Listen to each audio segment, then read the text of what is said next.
Hello friends, আমার চ্যানেলে আপনাদের সবাইকে অনেক অনেক স্বাগত। তো আজ আমি যে রেসিপিটা বানিয়েছি এটা হচ্ছে থোড়ের ঘন্ট। কলার যে থোড় হয় সেই থোড় দিয়ে আমি আজকে একটা ঘন্ট বানিয়েছি এবং এটা ভীষণই সিম্পলভাবে বানিয়েছি, যতটা কম উপকরণে বানানো যায় এবং খেতেও কিন্তু এটা অনেকটাই টেস্টি হয়। থোড় ভীষণই স্বাস্থ্যকর, সেই জন্য আমি চেষ্টা করেছি যতটা কম মশলাপাতি দিয়ে বানানো যায় আর কি। তো এখানে আমি থোড় কেটে নিয়েছি, কেটে পরিষ্কার জলে ভালো করে ধুয়ে নিয়েছি। থোড়টা আমি এরমভাবে কেটেছি, কেউ চাইলে বা পারলে আরও সরু সরু করে কাটতে পারে এবং যতটা সরু সরু করে কাটা যায় ততটাই ভালো, এটা রান্নাটা ভালো হয়।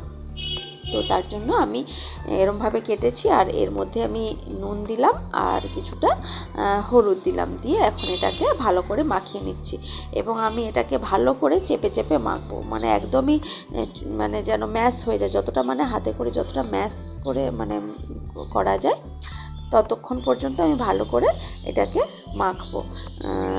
তাতে করে নুনটা থোড়ের মধ্যে ঢুকে যাবে এবং অনেকটাই থোড়টা নরম হয়ে যাবে এবং থোড়টার থেকে অনেকটা জল বেরিয়ে যাবে।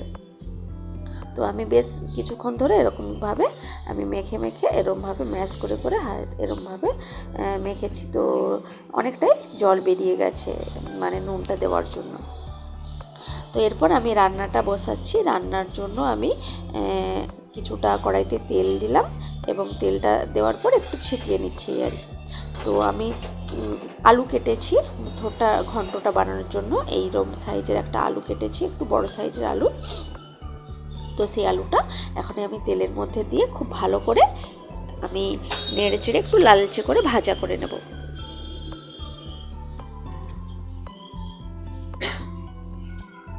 তো আলু মোটামুটি আমার ভাজা হয়ে গেছে। এই সময় আমি বেগুন কেটে রেখেছি ছোট ছোট করে, সেই বেগুনটা আমি এর মধ্যেই মিশিয়ে দিলাম এবং এটাকেও এখন নেড়ে চেড়ে লালচে লালচে করে ভাজা করে নেব। আমার কাছে সাদা বেগুন ছিল, তো সেই জন্য সাদা বেগুন দিয়েছি।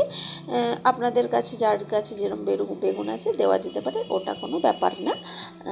তো আমার বেগুন আলুটা বেশ লালচে লালচে করে ভাজা হয়ে যাওয়ার পর এখন আমি এর মধ্যে কিছুটা জল দিয়ে দিলাম, যাতে করে বেগুন আলুটা সেদ্ধ হবে সেই জন্য।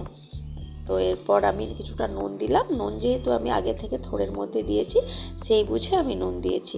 তো তারপর আমি এক মুঠো ভেজানো ছোলা দিলাম আর এখানে আমি যে থোড়টা যে নুন হলুদ মাখিয়ে ভালো করে ম্যাশ করে রেখেছিলাম তো সেটাও এর মধ্যে দিয়ে দিলাম। এখন এটাকে একটু আমি নেড়ে চেড়ে দিয়ে ঢাকা দিয়ে দেব। তো প্রায় গ্যাসের আঁচ কমিয়ে আমি 5 মিনিট মতো ঢাকা দিয়ে রেখেছি আর ওই সময়ে আমি এই মানে রান্নাটা করার জন্য থোড়ের ঘন্টটা কিছুটা মশলা তৈরি করে নেব। এর মধ্যে আমি কিছুটা আদা দিয়েছি এবং মানে 1.5 চামচ, এই 1.5 চামচ পরিমাণ জিরে দেব। তবে আমার এতটা মশলা লাগবে না, এর থেকে আমার যতটা লাগবে আমি ততটা নিয়ে নেব। তো আমি একটু বেশি করে বানিয়ে রাখছি যাতে অন্য রান্নাতেও আমি ব্যবহার করতে পারি। আর 2টো কাঁচা লঙ্কা দিলাম আর একটু জল দিলাম, দিয়ে আমি এই মশলাটাকে ভালো করে মিক্সিতে পেস্ট করে নেব। তো মশলা আমার কিন্তু একদমই পেস্ট হয়ে গেছে খুব স্মুথভাবে। তো এটাকে আমি এখন রাখবো, যখন আমি আমার এই রান্নার থোড়ের ঘন্টটায় আমার লাগবে এই মশলাটা, তো তখন আমি ইউজ করব। তো প্রায় 5 মিনিট মতো গ্যাসের আঁচ কমিয়ে ঢাকা দিয়ে রেখেছিলাম। থোড় একটু শক্ত হয়, তো থোড়টা রান্না করতে একটু মানে সেদ্ধটা করতে একটু টাইম লাগে, সেই জন্য 4 থেকে 5 মিনিট মতো আমি ঢাকা দিয়ে রেখেছিলাম। তারপর ওই থোড়ের ওটাকে আমি তুলে রেখেছি, একটা আলাদা পাত্রে তুলে রেখে কড়াইটা পরিষ্কার করে এর মধ্যে তেল, একটা 2টো তেজপাতা আর একটা গোটা লঙ্কা দিয়ে আমি 1 চামচ মতো ওই আদা জিরে আর কাঁচা লঙ্কা যে পেস্ট করেছিলাম ওটা আমি 1 চামচ মতো দিলাম। তো যেহেতু তেলটা খুব ছিটচ্ছে সেই জন্য আমি কিছুটা হলুদ দিলাম, আর হলুদ দিলে কালারটাও ভালো আসে। আর থোড়েও আমি হলুদ মাখিয়ে রেখেছিলাম সেই জন্য আমি হলুদটা খুব কম দিলাম।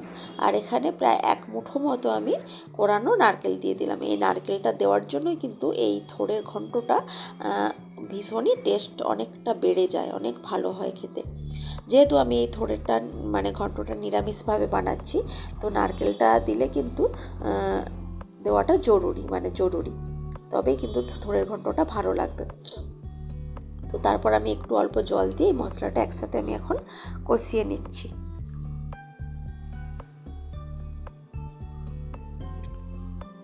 তো মশলা আমার মোটামুটি কষানো হয়ে গেছে। এই সময়ে আমি থোড়, আলু, বেগুন, ছোলার যে একটা সেদ্ধ করে রেখেছিলাম ওটা এর মধ্যে আমি দিয়ে দিলাম। এর মধ্যে আমি ভালো করে এখন এটাকে মিক্স করে দেব। আর অল্প পরিমাণ এখন আমি এতে চিনি অ্যাড করব। এতে চিনিটা দেওয়াটাও কিন্তু খুবই জরুরি, না হলে থোড়ের ঘন্টটা কিন্তু খেতে একদমই ভালো লাগবে না।